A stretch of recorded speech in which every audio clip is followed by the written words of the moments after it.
Yo, what is up everybody? As usual, it's your boy Lahima here. Today I'm going to be showing you guys how to make some disrespectful ass 808s. I'm going to be going through all the steps kind of required for making 808s, kind of how to sauce them up and make them your own. But anyways, with that being said, let's go ahead and hop in. So before we get into the whole thing, I want to cover a couple of general concepts that we need to talk about when it comes to 808s. So when you're making 808s, it essentially boils down into 4 steps. So the first step is basically just getting a sine wave that's around 40 Hertz. So basically just take a sine wave and pitch it down so it's about 40 Hertz. The next step is to add some sort of transient to it, either with a actual kick transient or any other transient you like, or by just using a pinch envelope. And in this video, we're going to be using a pinch envelope.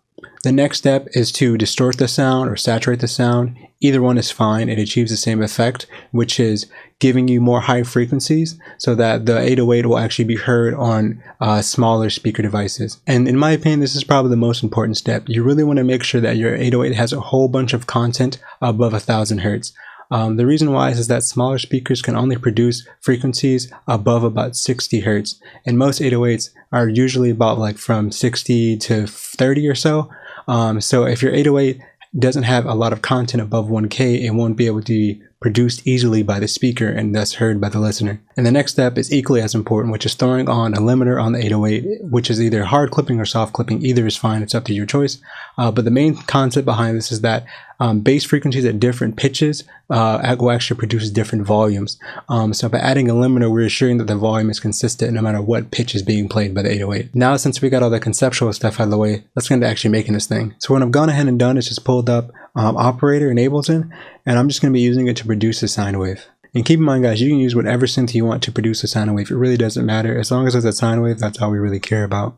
So the next thing we're going to do is we're going to make the sine wave we produce be at a fixed pitch. So that way we can have it to be at the particular frequency that we want. So for me, I like to have my 808s around a 30 Hertz. So that way they're as clear away from the kick as possible, which usually sits about 60 to 100 Hertz, somewhere in that range. So yeah, let's go ahead and take that. And I have this MIDI note here, and I'm just going to be using that to produce the sound wave. So let's go ahead and take that and resample it out.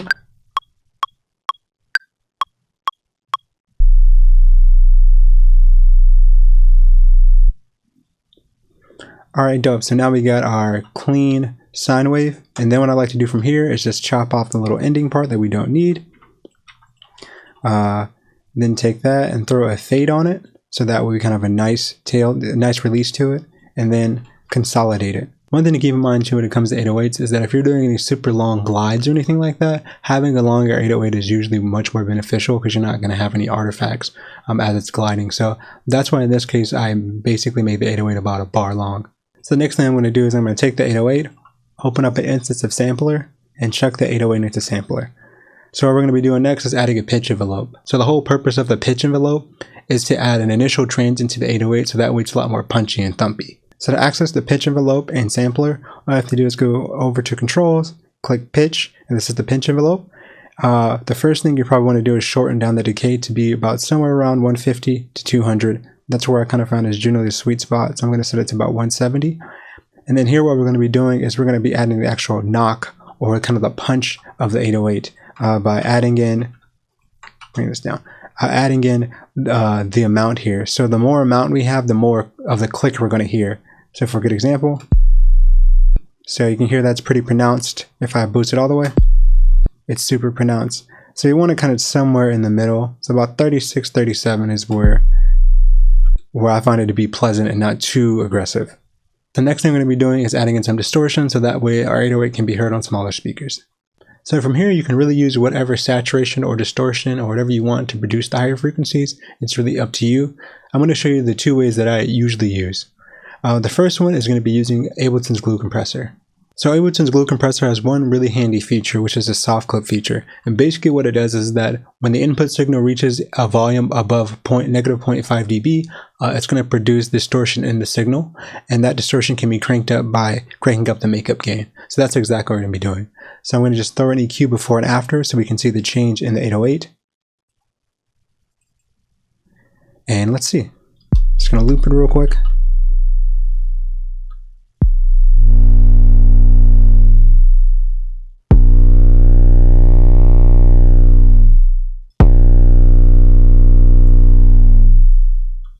So as we can already see, there's a clear distinct change between the 808 before and after. On the left, they're pretty much has only frequencies lying at about 30 hertz, but on the right, we have frequencies up to about 10K. So then from here, the next thing we want to do is to add a limiter. I'm also going to be using Ableton's limiter as well. And this just assures that the volume is consistent no matter what pitch that the 808 is going to be playing. So I'm going to set it to a comfortable -4 and then just crank it until the sound hits the limiter, which, assuming our sound is already pretty loud, it should already basically hit it. Actually, I should probably increase that a little bit more.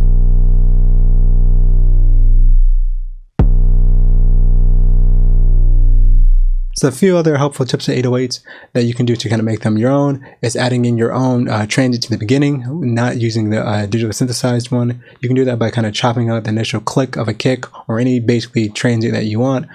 Something else you can do as well is bit crushing it, which I didn't cover here.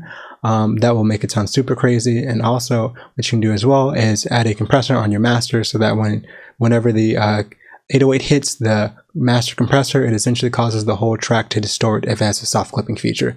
So this is a couple helpful tips that I find that I use a lot. So that pretty much ends it for today, guys. As usual, if you guys have any comments or questions or anything like that, comment down below, let me know. Or if it's like a super intricate question and you really want to ask me, join the Discord, which is going to be in the link down below and also in the pinned in the comments down below as well. And that way you can ask me whatever detailed questions you have. And with that being said, if you like the video and you like me, go ahead and make sure to smash the subscribe button and hit that bell button to stay notified when I post new stuff. Also, I'm going to make sure you follow me on Instagram and TikTok at Lahima Beats. I post cool content all the time, like gear reviews and stuff I'm working on. And if you want to support the channel and support me and what I do, I'm going to make sure to hit my affiliate links down below. I've got a cool thing for a MIDI guitar called Jamie where you get 50% off your purchase. And also another one for Discord where you get 7% off your first year purchase. And most importantly, I hope you guys have an amazing day, and I will see you guys next time. Lahima, out.